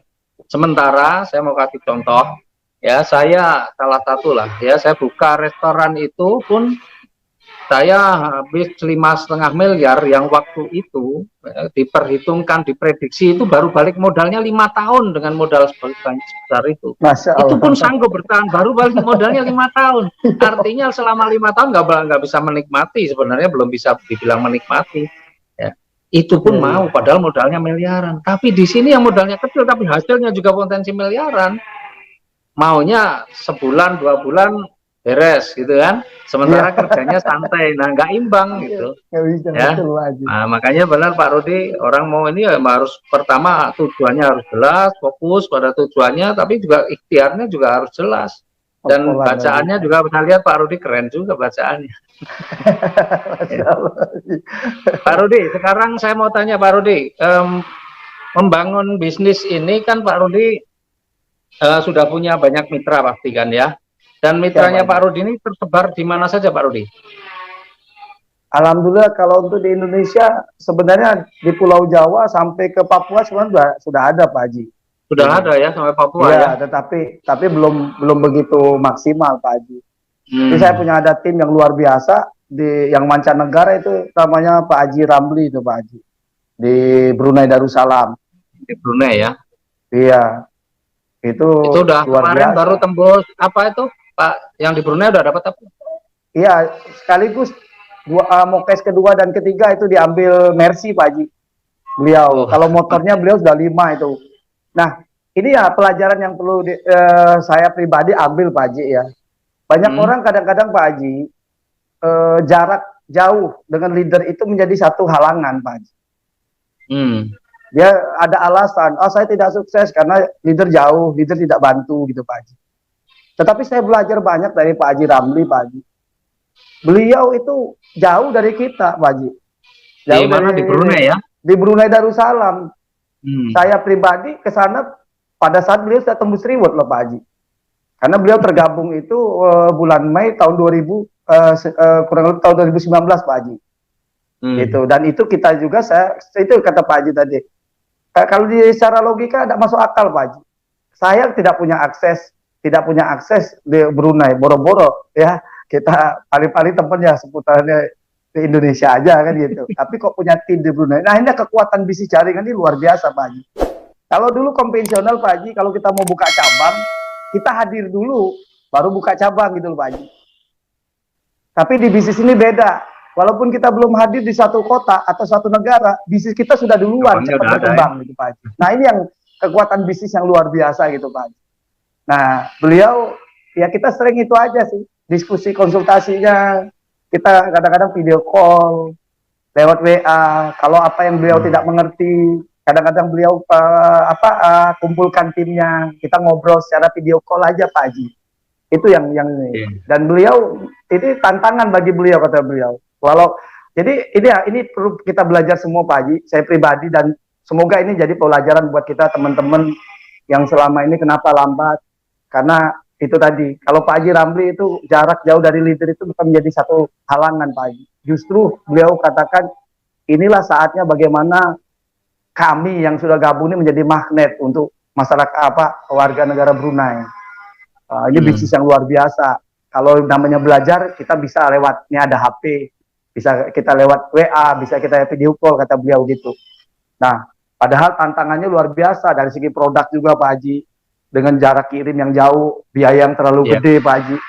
Nah, jadi mereka tuh lebih penting impian daripada kendala tadi. Nah, banyak orang terbalik Pak Haji. Apa-apa jadi masalah, apa-apa jadi kendala gitu Pak Haji. Jadi kenapa? Karena impiannya belum kuat Pak Haji. Makanya Pak Haji selalu mengajarkan, impian itu adalah arah, tujuan kita. Itu yang paling utama, karena disitulah nanti akan membuat kita akan terus bergerak. Dan kita tidak peduli, contoh kita di Jambi dulu Pak Haji sebulan sekali. Kalau menjadi alasan, itu bisa jadi alasan untuk tidak berhasil. Kenapa? Pak Haji sebulan sekali datang ke Jambi. Nah itu. Nah, tetapi itu tidak menjadi satu alasan buat kami tim-tim Jambi. Saya pribadi waktu saya dapat informasi dan putuskan, saya mengatakan dalam diri saya, Pak Haji, kalaulah di Jambi ada 10 orang dapat mobil, salah satunya harus saya. Itu komitmen yang saya dalam diri saya, karena harus punya komitmen. Komitmen tuh hanya dua, kita boleh pilih 0 atau 100. Kalau kita mau sukses ya harus 100%. Makanya saya komitmen, kalau di Jambi ada 10, salah satunya saya. Kalau ada 5, ya saya satunya. Kalau cuma 1, ya saya. Itu Pak Haji. Nah itu yang membuat saya begitu kuat, karena saya ingin buktikan gitu Pak Haji. Nah kemudian di awal Pak Haji, banyak orang kata bilang, wah ini kan karena dia sudah punya pengalaman. Justru di awal Pak Haji, saya membangun bisnis ini, tim-tim saya tidak punya pengalaman jaringan, termasuk Pak Andi Makasauk. Pak Andi Makasauk itu bukan pelaku bisnis MLM Pak Haji. Dia negatif karena teman-teman seputaran dia yang malah melintang jalankan MLM tidak pernah berhasil Pak Haji. Oh, itu yang membuat negatif Pak Haji, bukan karena dia pelaku bisnis MLM. Nah ini saya meluruskan nih Pak Haji. Ya, iya. Dia bukan pelaku MLM. Karena dia mendapatkan info teman-temannya nggak sukses ya, makanya dia. Iya, dia lihat teman-temannya nggak ada yang berhasil, malah melintang di MLM Pak Haji. Karena ya memang sistemnya begitu berat Pak Haji ya, kalau yang sebelum-sebelumnya itu Pak Haji. Nah itu membuat negatif beliau itu Pak Haji. Nah, ya saya karena niat tadi, benar Pak Haji, pada saat kita udah mau yang putuskan bergabung di sini, niat kita ingin menolong orang, bukan hanya untuk diri kita. Itu yang diajari Pak Haji, kan kita harus punya niat, benar-benar niat kita tuh bukan hanya buat diri kita, tapi nolong orang. Nah niat saya itu pengen nolong Pak Andi, karena saya tahu dia banyak utang, tapi saya nggak tahu persisnya berapa angka hutang beliau tuh Pak Haji. Makanya 2 hari 2 malam saya telepon dia negatif, ya saya nggak berpikir apa-apa, yang penting mungkin dia lagi sibuk atau HP-nya jauh dari dia, makanya nggak bisa ini. Nah hari ketiga saya telepon beliau, saya tujuan nelpon tuh bukan untuk menghadirkan dia di seminar, karena kan seminar kita udah lewat Pak Haji. Nah itu, nah akhirnya saya telepon istrinya, di situ mulai dia dapat hidayah dari Allah dan dia tersadar gitu. Kata istrinya, Pak, siapa tahu ini rezeki yang Allah kasih lewat Pak Rudi. Kita kan lagi banyak masalah. Nah akhirnya itu Pak Haji, di situ mulai Pak Haji. Nah pelajaran yang saya ambil Pak Haji, orang kadang-kadang negatif Pak Haji, belum tentu dia negatif Pak Haji. Bisa jadi dia karena kurang informasi, makanya dia negatif. Gitu Pak Haji. Nah pelajaran seperti itulah kenapa akhirnya kami ngotot gitu Pak Haji. Saya pribadi ngotot, kalau ketemu orang, saya ngotot banget. Kadang-kadang gitu, siapa tahu dia memang belum dapat informasi yang tepat gitu Pak Haji. Nah, tetapi orang yang betul-betul negatif itu saya tinggalin Pak Haji. Karena apa ya, kita nggak mau habis waktu buat orang-orang yang negatif Pak Haji. Ya orang negatif itu cirinya apa? Dia tanya, kita kasih jawaban. Yang lain lagi, tanya lain lagi. Akhirnya apa, ngajak berdebat. Makanya saya tinggalin kalau orang seperti itu Pak Haji. Ya, karena kan kita mau mengejar ini kan tugas kita ini memberitahu yang belum tahu, meluruskan yang salah gitu ya, membantu yang ada niat, yang pengen bermitra kan gitu ya. Jadi kita nggak usah berdebat, memang nggak perlu berdebat. Dan ini satu hal Pak Rudi, jadi memang luar biasa Pak Rudi ini kan sudah di seluruh Indonesia ada ya, dan yang besar kalau di luar negeri kan yang di Brunei ya Pak Rudi ya. Di Brunei alhamdulillah. Artinya saya juga pengalaman saya di dunia usaha di konvensional sebelumnya ya, saya pernah punya tadi yang saya cerita, saya pernah punya travel saya buka di Jakarta, saya pernah buka di cabang di Bali juga. Itu ketika kita mau membuka cabang di sana, keluar duit lagi, ongkos lagi, mikir lagi, macam-macam lah, persiapannya panjang lagi. Tapi di bisnis ini kita udah cuma sekali awal saja kita keluar duit, tapi habis itu mengembangkan di mana-mana kita udah nggak perlu mikir duit, bahkan mau sampai ke Brunei, sampai ke Malaysia atau ke negara-negara yang lain pun, atau ke daerah-daerah lain pun, kita sudah nggak keluar duit, malah kita dapat duit ya. Benar, enaknya kita jalan-jalan dapat duit Pak Haji. Karena bisnis ini kan bisnis sebenarnya kelasnya bukan kelas lokal, tapi saya bilang ini kelas internasional. Meskipun modal kita kecil, tapi kita sebenarnya sedang membangun bisnis kelasnya internasional. Banyak orang mengeluarkan duit yang besar, tapi sebenarnya membangun bisnis kelas lokal. Banyak orang mengeluarkan duit ratusan juta atau miliar, tapi kelasnya kelas lokal, karena marketnya hanya ada lokal saja. Tapi kita membangun bisnis ini modalnya kecil, tapi sebenarnya membangun bisnis kelasnya internasional, yang satu. Kemudian yang kedua, ini sebenarnya pelajaran yang lain lagi, bahwa ternyata ya mindset kita ini juga akan sangat mempengaruhi bagaimana nanti di dalam pertumbuhan tim kita. Ya, Pak Rudi, Bu Termal, Bu Desmi ya, yang waktu itu mengenal bisnis ini kan melalui Bu Desmi Arti, yang beliau di Jambi, saya di Jogja. Beliau nggak pernah mempersoalkan jarak. Betul, Pak Haji. Jarak Jambi dengan Jogja, beliau nggak mau pikir kenapa. Sekarang ini kita masuk di dunia yang modern, dunia teknologi, yang mana komunikasi kita bisa melalui WA, melalui video call, apalagi sekarang melalui ada Zoom, ada Google Meet. Jadi nggak ada alasan sebenarnya sekarang ini kalau untuk berpikir jarak. Maka saya sering katakan kepada orang-orang yang baru mau bermitra ini, dia nanya, Pak, misalnya dia orang Jambi, Pak, yang leader di Jambi ada nggak ya? Saya mau ikut yang leader Jambi saja. Nah, pola pikir yang seperti inilah yang akan membuat bisnis kita nggak akan berkembang. Karena apa? Itu nanti akan terduplikasi oleh mitra-mitranya. Pak, nanti dia mau ngajakin temannya yang di Jogja, dia nanya, Pak, leader yang di Jogja ada nggak? Saya mau ikut yang Jogja aja, yang dekat pembinaan. Akan terduplikasi seperti itu. Betul, padahal sebenarnya jarak itu sudah nggak perlu menjadi kendala di era sekarang. Jadi apa yang kita pikirkan itu akan terduplikasi oleh mitra-mitra kita. Maka kalau kita berpikir, wah saya harus punya leader yang orang yang setempat, maka sebenarnya kita sedang mengkerdilkan bisnis kita sendiri. Ya, karena mindset kita juga kerdil, makanya bisnis kita akan kerdil. Kita lama-lama maunya hanya sekali. Ini bukan bisnis kelas kampung, bukan bisnis kelas kota, tapi bisnis kelas internasional, di mana sekarang yang namanya komunikasi sudah tidak ada kendala. Itu ya Pak Rudi ya. Pak Rudi ini salah satu yang membuktikan. Ya, nggak kebayang juga dulu punya tim di Brunei yang kemudian jadi besar, menjadi praih reward, luar biasa, nggak kebayang ya. Tapi karena memang dari awal mindsetnya sudah seperti itu, sudah tidak kemudian masalah jarak itu tidak dipersoalkan, ya alhamdulillah Allah juga kirimkan juga orang-orang yang dari daerah-daerah lain yang juga percaya dan mau gitu ya untuk menjadi mitranya atau timnya Pak Rudi. Oke Pak Rudi, jadi ini kan beberapa saat lagi lah ya, jadi kita tahu kalau dulu waktu kita awal memulai kan produk kita ini kan cuma satu dulu, awal-awal memulai ini. Iya. Ya, makanya yang sangat dikenal namanya Eco Racing kan dulu.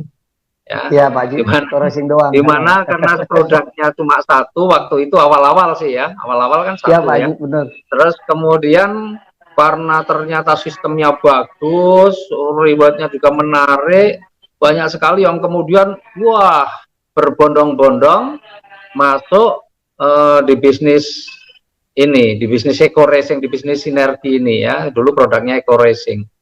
Maka kapasitas produksi yang waktu itu sebenarnya sudah cukup, tetapi karena yang masuk itu berlipat-lipat, akhirnya produk harus inden.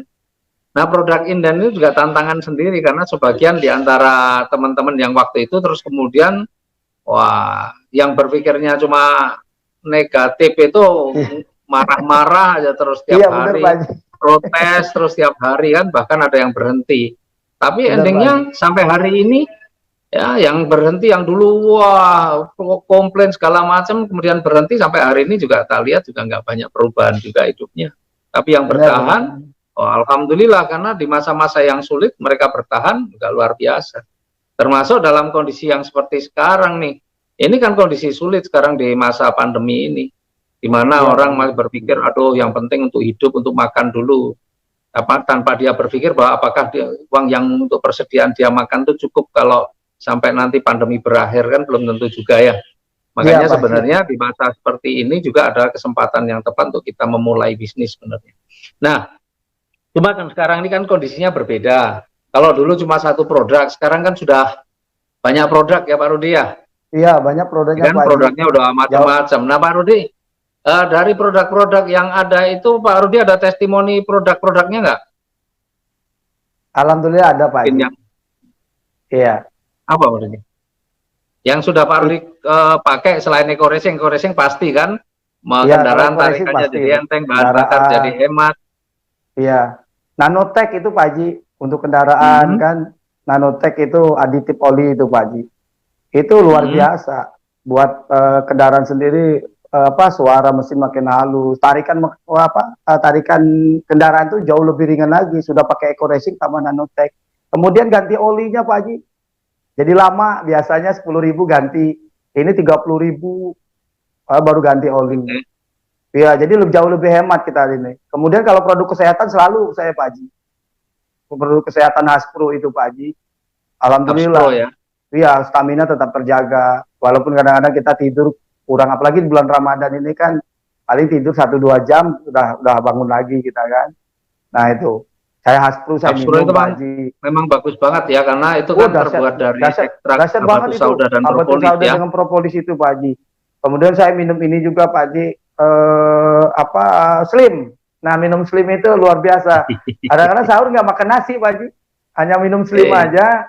Terus ada saya minum makan kurma lah sekitar 3 atau 5 butir. Alhamdulillah stamina tetap terjaga. Kenapa minum Slim kok terus stamina tetap nggak lemas, tetap ini kenapa? Iya. Karena di dalam Slim itu terkandung spirulina. Iya Pak Haji, ada spirulina. Yang mana itu makanan para astronot tuh Pak Haji. Astronot pergi ke bulan kan nggak bawa nasi Pak Haji, nggak bawa roti, nggak bawa keju, nggak bawa magic jar ya. Iya, nggak bawa magic jar.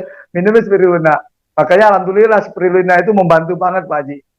Saya di bulan Ramadan juga kadang-kadang aktivitas ya ada juga Pak Haji, di samping di rumah gini kan. Kadang-kadang kita ada kesempatan keluar, tetap keluar gitu Pak Haji. Cuman tetap kita menjaga pola kita supaya sehat tadi, seperti kita pakai masker, pakai hand sanitizer. Nah, alhamdulillah perusahaan kita kan ada hand sanitizer Pak Haji. Nah, itu jauh lebih mudah lagi tuh di sana atau di sini. Nah, itu saya selalu pakai, saya bawa kemana-mana Pak Haji. Nah, itu hand sanitizer yang baik yang gel maupun yang spray Pak Haji. Nah, kemudian ada saya minum juga produk yang ini Pak Epid Go, susu kambing Pak Haji. Nah, itu luar biasa itu Pak Haji. Itu juga bagus kalau ada orang kena sakit mah, asam lambung tinggi, sakit konsumsi itu bagus juga. Kemudian darah tinggi juga bagus juga itu Pak Haji. Saya kan lagi program Pak Haji bagaimana mengecilkan perut Pak Haji. Iya. Sudah berkurang kan? Alhamdulillah udah nggak buncit banget Pak Haji gitu perutnya. Makanya saya rajin minum itu. Alhamdulillah. Saya juga udah berkurang berapa kilo ini. Kan kalau sahur cuma minum spirulina sama Haspro saja, jadi tapi alhamdulillah nggak, kalau masalah rasa lapar apa nggak ada, tapi perutnya juga jadi lebih kecil lagi. Jadi stamina. Terus kalau produk-produk yang lain kayak pupuk Pak Rudi ada pengalaman nggak? Kalau pupuk itu tim Pak Haji alhamdulillah banyak membuktikan Pak Haji. Kemarin sudah saya turun ke lapangan juga alhamdulillah banyak beberapa yang sudah membuktikan yang dirasakan petani itu Pak Haji, mereka itu dari segi pembiayaan Pak Haji jauh menurun. Biayanya lebih murah ya? Iya, sebenarnya setelah mereka tahu konsep pupuk kita itu, baru mereka wah luar biasa. Sebenarnya kalau udah pakai pupuk kita itu eco farming Pak Haji, itu bukan menambah biaya tapi pengalihan Pak Haji. Selama ini mereka habiskan uang tuh pakai pupuk kimia kan. Nah setelah pakai produk kita kan beli pupuknya kan nggak 100% Pak Haji. Hanya cukup 25% aja. Dan itu setelah mereka rasakan panennya lebih cepat, hasilnya lebih melimpah, dan ketahanan tanamannya Pak Haji luar biasa yang diceritakan petani itu Pak Haji. Karena kan yang ahli itu petani Pak Haji. Ya kita bertanya sama mereka gitu, apa yang dia rasakan setelah ini. Dan memang tantangan kita merubah mindset Pak Haji. Karena selama ini kan para petani itu sudah terdoktrin sekian puluh tahun menggunakan kimia Pak Haji. Dan kita menunjukkan pupuk yang kecil, kemasan kecil bisa 1 hektar. Ya pertama awalnya mereka nggak percaya. Tetapi kita coba mendorong aja. Saya tuh tadi ada sih mitra dari Indonesia Timur lah ya. Nah, ketika tak tawarin pupuk, saya bilang ini kalau mau sekaligus bermitra berapa, saya jelasin gitu ya. Terus kalau dia kan kebetulan tertarik dengan pupuknya, dia nanya, kalau saya belanja 1,5 juta, itu dapat berapa ton pupuk, katanya begitu. Masalah. Ya, karena dia biasanya kan yang dipikir ton-ton gitu kan. Iya Pak Haji, biasa kan gitu Pak Haji, kalau pupuk kimia itu kan ton-tonan gitu ya. Iya, itu Pak Haji. Nah itu dah yang perlu kita jelaskan kepada petani itu, tantangan kita itu, ya kita katakan ini sebuah teknologi Pak, saya bilang gitu, sama aja. Kalau dulu contoh HP itu, Kalau kita mau berkomunikasi dengan keluarga kita yang jauh, kita bisa pakai kadang-kadang nelpon di wartel atau di kirim surat. Nah, dengan ada HP kan lebih mudah. Artinya kalau kita tidak mengikuti perkembangan teknologi ya kita jadi susah sendiri, saya bilang gitu. Alhamdulillah akhirnya petani berani mencoba. Kuncinya bagaimana mereka cepat mencoba Pak Haji. Di situ pupuk kita dahsyat banget. Bukti nyata di depan mata Pak Haji. Pupuk kita itu. Ya. Itu yang dirasakan para dan itu bisa petani. Untuk semua tanaman ya? Iya, satu jenis tapi bisa untuk seluruh tanaman Pak Haji. Ini yang luar biasa pupuk eco farming ini Pak Haji. Ini benar-benar motonya lahan subur petani makmur itu benar-benar kejadian Pak Haji. Nah, makanya kita udah mulai merambah, apalagi kita di Sumatera ini khususnya Jambi ini kan mayoritas perkebunan Pak Haji. Kelapa sawit ini makanya jadi potensi besar buat kita garap Pak Haji. Insya Allah dalam waktu dekat ini juga, insya Allah Rabu besok itu saya mau ada ketemu juga, mohon doanya Pak Haji ini. Kita mau aplikasi, ada ketua kelompok tani yang mana mereka punya areal 1000 hektar Pak Haji. Gitu. Nah itu besok rencana kita ada mau ketemu itu mau langsung aplikasi di lahan kebun yang ketua tadi Pak Haji. Mohon doanya aja Pak Haji. Semoga benar-benar Allah berikan keberkahan buat mereka para petani yang selama ini kan mereka habis uang banyak tapi hasil nggak maksimal Pak Haji. Lewat eco farming ini insya Allah nanti hari Rabu saya mau ketemu itu dengan ketuanya. Semoga aja nih jadi jalan buat petani semakin sejahtera nanti Pak Haji. Sesuai dengan moto kita lahan subur petani makmur itu Pak Haji. Oke Pak Rudi, ini udah masuk di sesi-sesi akhir karena kita kalau bisa memang agenda kita paling 1,5 jam ya. Jadi luar biasa hari ini teman-teman sekalian ya. Jadi kita belajar dari Pak Rudi ya, orang yang memang dalam perjalanan sebelum mengenal bisnis ini juga luar biasa. Perjuangannya sudah gigih ya, apapun usaha apapun beliau jalani karena memang punya kesadaran akan tanggung jawab terhadap keluarga ya, terhadap istri dan anak-anaknya. Itu yang paling utama. Jadi impian itu luar biasa memang, meskipun impian itu nanti akan harus selalu di-upgrade, tapi fokusnya pada impiannya itu luar biasa, menghasilkan kerja yang tidak tanggung-tanggung. Nah, cuma waktu itu meskipun sudah bekerja keras, udah nggak mikir waktu juga sebenarnya Pak Rudi, tetapi karena memang belum ketemu satu bisnis yang memang bisa mengantarkan pada kesuksesan. Tetapi kalau impian kita ini kuat, memang kita akan selalu berpikir mencari cara terus. Dan luar biasa Allah pasti akan pertemukan dengan satu bisnis yang memang bisa mengarahkan kita untuk bisa terwujudnya impian. Kalau bicara bawah sadar kita ini kan akan mencarikan jalan ya, sehingga kita akan menemukan satu bisnis yang memang bisa mewujudkan apa yang menjadi impian kita. Dan luar biasa ya, di 2018 April Pak Rudi bertemu satu perusahaan yang namanya PT BES Bandung Eco Sinergi Teknologi ya, tempat saya juga menjadi mitra. Dan luar biasa juga dalam waktu yang tidak lama, hanya 17 bulan lah ya, waktu itu Pak Rudi sudah mendapatkan ribet totalnya waktu itu 1,8 miliar. Bayangin, itu 100 juta per bulan. Orang kalau itu dibandingkan dengan mereka yang bekerja bahkan sampai pensiun, nggak ada orang yang bekerja dengan penghasilan bisa sampai 100 juta itu, kecuali untuk level-level tertentu itu udah level tinggi. Ya, kemarin saya baru lihat, tonton juga di TVRI, di gajinya direktur utama TVRI saja gitu ya. Itu 35 juta, bayangin. Direktur utama mentereng kan 35 juta. Nah, jadi artinya kalau kita lihat di banyak orang bekerja keras tapi kenapa belum suksesnya, karena belum menemukan satu bisnis yang tepat. Dan alhamdulillah PT BES ini memang sudah terbukti menjadi satu bisnis yang tepat. Karena terbukti banyak sekali orang-orang, bukan hanya 1-2 tapi sudah ribuan orang, bahkan lebih dari 2.000 orang yang punya kehidupan yang jauh lebih bagus dan tidak perlu waktu berpuluh-puluh tahun, hanya 1, 2, 3 tahun paling lama, tapi itu sudah bisa mempunyai kehidupan yang lebih bagus. Jadi kendaraannya juga harus tepat, tetapi juga kita harus sadar bahwa ini adalah sebuah bisnis yang membutuhkan satu komitmen. Ya, satu komitmen di dalam diri kita untuk mengerjakannya dengan sungguh-sungguh. Ya, jadi Pak Rudi adalah salah satu contohnya. Saya, Pak Rudi juga sudah menjadi bukti bahwa ketika memulai itu nggak ada yang mudah. Memulai itu identik orang yang semangatnya tinggi tapi ilmunya minim. Jadi biasa kebentur-bentur karena ilmunya masih minim. Tapi mendekat kepada mereka yang berhasil, maka banyak konsultasi, banyak bertanya. Insya Allah kita akan paham, kita akan tahu, maka akhirnya apa yang kita anggap sulit itu sudah bukan menjadi kesulitan lah. Ya, dan insya Allah juga apa yang menjadi impian kita juga cepat terwujud dari usaha ini. Oke, nah teman-teman, ini di bagian akhir saya pengen apa kira-kira statement Pak Rudi ya, pesan Pak Rudi ataupun apa yang akan Pak Rudi sampaikan untuk teman-teman sekalian ya, menutup dari perbincangan kita sore hari ini Pak Rudi. Silakan Pak Rudi. Ya.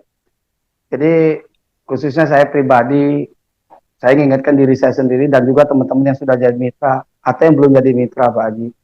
Ya, khususnya yang sudah jadi mitra, kalau udah ambil keputusan kita di bisnis ini, itu suatu keputusan yang tepat Pak Haji. Dan yang terpenting kita bertanggung jawab terhadap keputusan kita untuk kita selesaikan sampai ke finish Pak Haji. Karena modal terbesar di bisnis ini bukan uang yang kita belanjakan, tapi ada internal spirit, semangat di dalam diri kita. Kita lihat, ini kalau saya pribadi Pak Haji, ya, saya lihat kalau malam tidur anak-anak saya, istri saya Pak Haji, itu saya lihat begitu menunggu kesuksesan saya Pak Haji. Artinya saya harus cepat sukses Pak Haji. Karena saya meyakini Pak Haji, di setiap ini kemenangan tuh pasti ada perjuangannya Pak Haji.